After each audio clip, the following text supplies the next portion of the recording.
இந்த மாதம் ஆண்டவராகிய இயேசு நமக்கு வாக்கு கொடுக்கிறார். இந்த மாதம் தப்பி கரை சேருகிற மாதம். கர்த்தர் தப்பி கரை சேர பண்ணுகிறார். மூழ்கி விடுமோ என்று நினைக்கிற அந்த கப்பலை கர்த்தர் தன்னுடைய கண்ட்ரோலுக்கு கொண்டு வந்து உன்னை மூழ்கடிப்பதற்காக இந்த பிரயாணத்தை நான் ஆரம்பிக்கல, உன்னை இடையில விடுவதற்காக இந்த பிரயாணத்தை ஆரம்பிக்கல, கடைசி வரைக்கும் உன்னை கொண்டு போவதற்காக தான் இந்த பிரயாணத்தினுடைய ஆரம்பத்திலே கர்த்தர் வாக்கு கொடுக்கிறார். இந்த பிரச்சனை உன்னை மூழ்கடிக்காது, இந்த போராட்டம் உன்னை மூழ்கடிக்காது, இந்த வியாதி உன்னை மூழ்கடிக்காது. நீ தப்பி கரை சேருவாய். நீ தப்பி கரை சேருவதற்கு நான் ஒரு உதவியை உனக்கு அனுப்புவேன். அவர் அனுப்புகிற முதல் உதவி, நான் உன்னை தைரியப்படுத்துவேன்.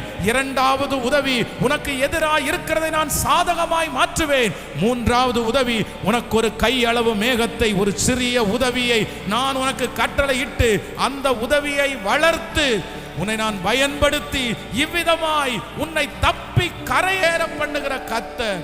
ஆமென். மூழ்கி போக மாட்டீங்க பிரதர், சிஸ்டர், மூழ்கி போக மாட்டீங்க. கரை சேர்க்கிற தகப்பன் இந்த மாதம் கையை பிடிச்சிருக்கிறாரு. அவர் கரை சேர்க்கிறதற்கு வல்லவர்.